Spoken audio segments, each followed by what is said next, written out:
Sehingga orang dulu itu, saya ulang lagi ya, ada satu kearifan namanya hidup itu apa? Hidup itu adalah cari sebanyak mungkin supaya hidup itu tidak tergantung pada banyak hal. Jika misalnya cara berpikir orang-orang modern itu sebenarnya banyak orang-orang ilmuwan yang nggak ngagumi Amerika. Bukan karena angkuh, enggak. Untuk mempertahankan kebesaran negara sebesar itu, kebutuhan listriknya besar, kebutuhan tentaranya besar, kebutuhan apa. Sementara negara kayak Venezuela atau Swiss kebutuhannya ada banyak. Pertanyaannya, yang tergantung dengan banyak hal sama yang tidak tergantung banyak hal, itu pinter mana? Kalau dibalik pertanyaannya gitu, negara-negara maju itu tidak keren kalau dibalik pertanyaannya. Orang yang untuk mempertahankan eksistensinya banyak, butuh banyak hal, dengan yang tidak butuh banyak hal, itu pinter mana? Orang yang bahagianya nunggu jadi dokter, nunggu jadi kiai besar, kiai viral, dengan orang yang bahagia cukup dengan ngopi, itu pinter mana? Tapi kalau dibalik pertanyaannya, orang yang taunya nikmat hanya kopi, dengan nikmat yang banyak, pinter mana? Makanya Mbah Mun tuh kalau guyon itu lucu. Aku iku sakake ambek wong desa sing mlebu swarga. Saya dulu eskal mlebu swarga kok disakeni. Akhirnya beliau memberi penjelasan. Wong desa iku roe pakanan enak, iku mau kopi mbek uduk. Lah swarga iku mau nuruti sing dikarepno. Akhirnya wis mau mangan, wis ngopi, nguduk, ngopi. Wong ora roh pakanan liyane ku ora roh. Nasi mandi yo ora roh, pizza yo ora roh apa-apa. Terus saya bilang, wah lah niku nak nganti selera tentang wanita cantik. Iku juga sederhana. Rontok pesek ya wis cantik, rontok ireng ya wis. Apa bidadarinya seperti itu karena saking enggak pengalamannya. Jadi surga itu kan nuruti apa yang diinginkan. Kira-kira keinginan orang kampung kalau di surga itu apa coba? Makanan apa coba? Nah, itu nak senangnya ketemel gemblong gitu. Artinya malaikat lebih suka nangani surganya orang-orang kampung di Bang Pak Rektor. Ini sudah ribet ini. Makanan apa saja sudah dicoba ya. Terus kalau di mall tahu orang macam-macam, seleranya macam-macam pasti itu.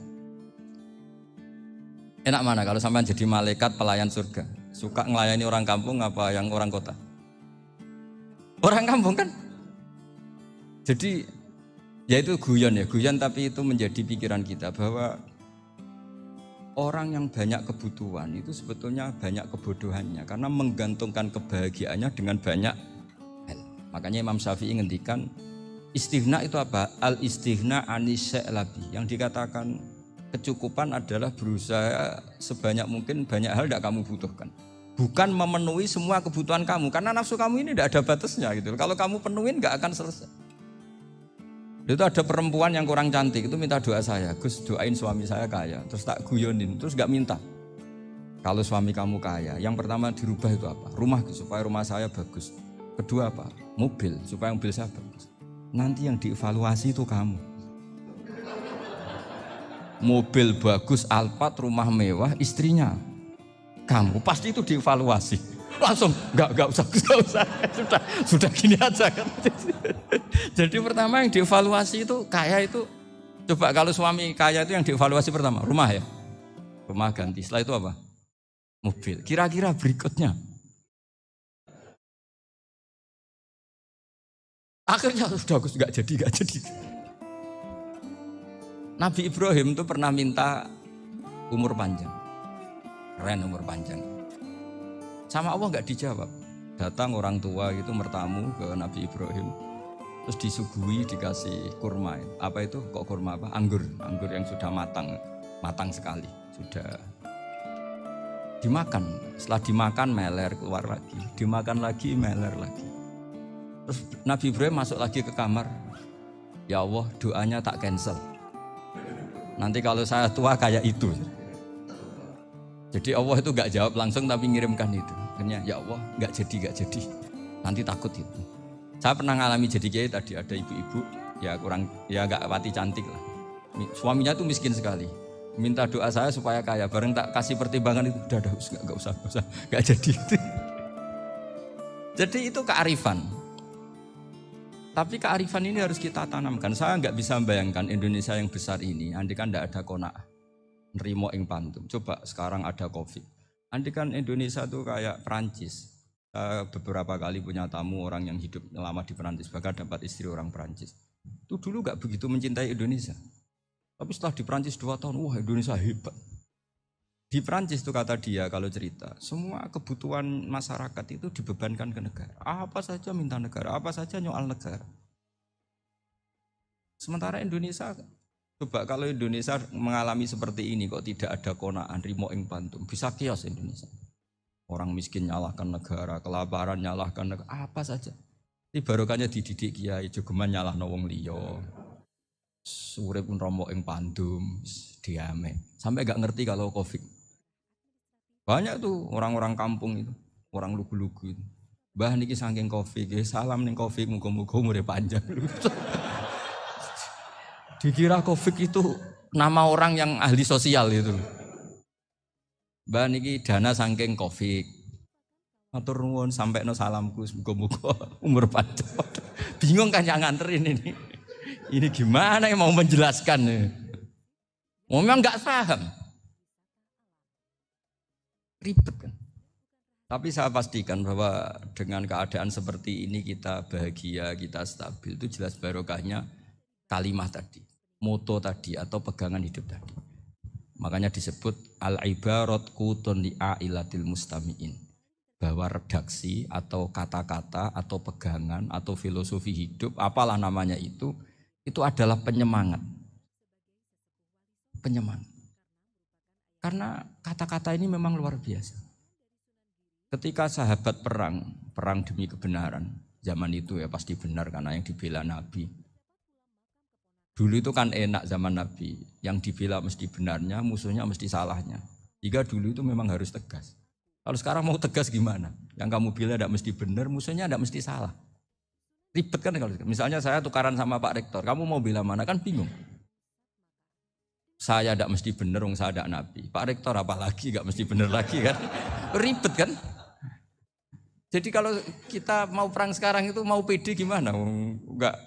Makanya banyak ulama sekarang tuh mau tegas tuh enggak berani karena ya banyak hal yang abu-abu lah wilayahnya, misalnya pilihan presiden atau pilihan bupati, pilihan menteri. Kamu mati-matian bela itu, yang kamu bela tidak mesti benar, musuh kamu tidak mesti salah. Misalnya pilihan bupati, wah ini kabupaten ini baik kalau bupatinya ini, yang satu bilang ini, terus tim suksesnya kamu tanya, kamu yakin? Ya tidak juga. Lah kenapa semangat? Kan saya botohnya, paling alasannya ya itu aja, bukan yang lain.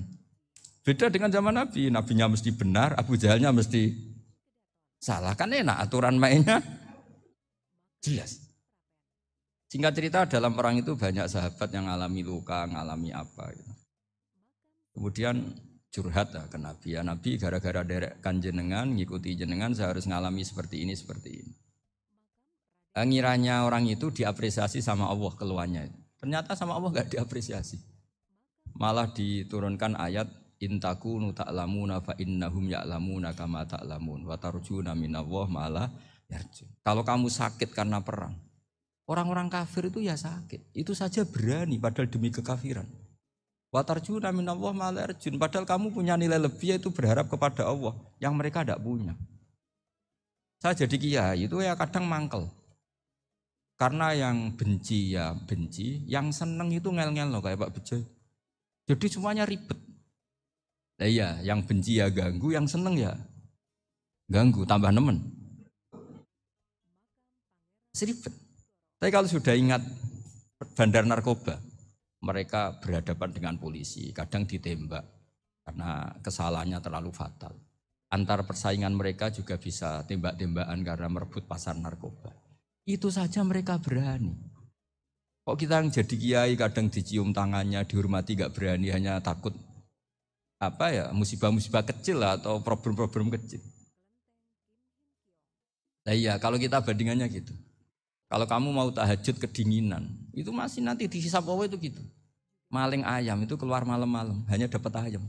Itu gak takut dingin. Ya gak takut digebuki masa. Kamu mau tahajud saja takut dingin. Makanya nanti hisabnya orang soleh itu nanti dijajarkan orang dolim. Terus diperbandingkan. Wah itu habis kamu kalau itu. Jadi misalnya Unisula mau rapat, tapi ini malam, kalau malam dingin nanti sama masuk angin. Anak-anak pang di perapatan aja berani kamu. Kalau sudah perbandingannya gitu tuh ribet kita nanti. Makanya itu kalimat itu moto atau filosofi hidup. Sehingga diulang lagi nasihat itu. Iyam saskum korhun fakodu masal koma korhum mislu. Kalau kamu kena luka, orang-orang yang enggak benar juga akan kena luka. Itu aja berani demi ketidakbenaran. Masa kamu demi kebenaran enggak berani? Akhirnya orang itu, ya itu kalimat, itu heroik. Makanya kita ini penting ya, makanya tadi himne Unisula dimulai kalimat thayyibah. Karena kalimat ini yang menjaga kita kalimat ini. Misalnya tentang Tuhan. Kenapa orang Islam imannya kokoh seperti ini, termasuk yang sudah hidup di Amerika, di Australia, di mana-mana. Itu ya barokahnya ajaran atau barokahnya kalimah. Saya sebut kalimah saya pakai bahasa santri. Karena la ilaha illallah itu dalam tradisi santri disebut kalimatu haqqin aliyah nahya wa aliyah namut wa aliyah nub'ats. Ada yang riwayat wa biya nub'ats insyaallah ta'ala minal aminin. Kenapa mereka di mana-mana meskipun sekolah di Amerika, di Australia, bahkan di Uni Soviet tetap mukmin? Itu barokahnya ajaran yang benar. Allah itu siapa? Tuhan.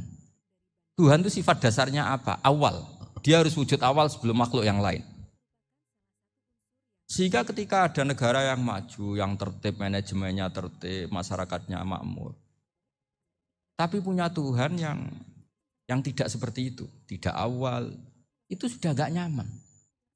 Karena ndaklah keren Tuhan saya. Karena Tuhan saya itu al-awwal, zat yang pertama. Tuhan saya keren lah, zat yang gak mati. Tuhan yang gak mati, yang gak pernah mengalami kematian. Sehingga tontonan atau yang dilihat kenikmatan-kenikmatan yang lain ini tidak mengubah dia pendirian tentang Tuhan. Karena mantapnya satu kalimat tadi bahwa Tuhan itu ya harus satu, harus awal, harus tidak mati, tidak rusak, tidak mengalami apa-apa yang membahayakan. Sehingga ketika ditawarin Tuhan yang lain meskipun menjanjikan secara finansial atau kemakmuran, mereka gak tertarik. Itu coba, itu barokahnya makmur apa barokahnya ajaran? Barokahnya ajaran, sering negara Islam itu kalah makmur dengan mereka. Tapi barokahnya ajaran ini tetap apa? Tetap Islam. Makanya Nabi Ibrahim, Nabi yang sukses bikin waja'alaha kalimatam baqiyatan fi aqibi. Sehingga kita ini bekti sama orang tua misalnya. Itu ya karena ajaran. Suwargamu itu karek wong tuamu. Nak wong tuamu ridho, Allah ridho. Nak ora ridho, Allah ora ridho. Ridho wa fi ridhol walidain wa sakhatu wa sukhtu wa fi sakhatil. Sehingga ketika ada orang tua yang agak brengsek gitu, anak-anak tetap hormat. Punya orang tua yang miskin, yang sudah miskin, tukang tombok nomor, banyak kan di kampung gitu. Ya tetap hormat. Coba kalau dari awal kita ngajari orang tua kamu hormati ya kalau baik, kalau enggak usah. Bisa geger Indonesia. Tapi barokahnya ajaran-ajaran itu Indonesia tertib karena ada ajaran. Nah ini di sini pesantren dan Unisula semua harus berkontribusi membuat ajaran yang benar itu adalah ciri utama Islam. Sehingga Islam ini dimulai dengan ajaran kalimatu haqqin alaiha nahya wa alaiha namut. Sehingga kita tenang seperti ini. Saya ini termasuk kiai yang tenang. Meskipun kata orang banyak saya ini kiai besar, tapi termasuk kiai yang paling tenang. Termasuk yang paling tenang. Karena saya ini pakai mazhab orang-orang hebat. Saya berkali-kali cerita, orang kayak Imam Syafi'i itu orang yang luar biasa. Saya berkali-kali cerita. Orang yang tadi nyium tangan kamu ya Imam Syafi'i, di belakang tuh ngerasani kamu, menghujat kamu. Jawabannya enak saja. Berarti saya alhamdulillah orang yang wibawa. Buktinya di depan saya enggak berani. Jadi enteng saja. Diceritain sebagian kampung, sebagian separuh dari warga kamu itu gak suka kamu. Ya bagus lah gak suka saya, gak akan utang duit saya. Di mana-mana orang utang itu karena teman dekat. Kalau gak seneng pasti minimal gak utang, gak pinjem mobil, gak pinjem apa. Berkah mana yang seneng sama yang gede. Jadi dianggap enteng saja. Semua yang dialamin dianggap enteng saja. Misalnya punya istri pemarah, ya baguslah marahin suami. Kalau marahin tonggo malah ribet. Jadi kamu harus terima kasih kalau dimarahin istri. Baguslah marahin saya mah, kalau marahin tonggo ribet. Jadi enteng saja. Tapi kita sekarang itu karena nafsu ya, sehingga menghadapi hidup ini ribet. Ulama dulu kalau mau mati itu senengnya bukan main. Sudah lama saya ini ingin nggak maksiat. Kayaknya nggak maksiat paling efektif itu mati. Ya tidak apa-apa Gusti, kalau sebaiknya mati ya mati aja. Enteng saja. Jadi melihat kematian itu akhir dari segala keburukan atau potensi keburukan. Apapun baik kita sekarang, suatu saat mungkin kita nggak baik. Yang bisa menghentikan ketidakbaikan atau potensi ketidakbaikan itu apa coba? Mati kan? Berarti mati itu mengerikan apa menyenangkan? Mesti kamu tidak berani menjawab. Meskipun secara ilmu kamu berani, tapi secara rasa agak berani kan? Saya ulang lagi ya, yang bisa menghentikan keburukan atau potensi keburukan, itu apa coba? Apa?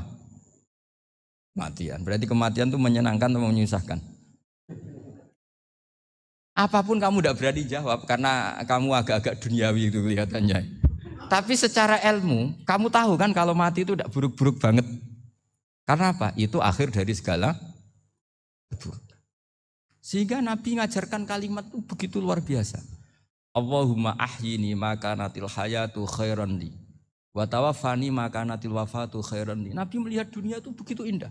Ya Allah, kalau saya ini hidup, anggap saja hidup ini ziyadatan li fi kulli khairin, menjadi modal saya menambah segala kebaikan.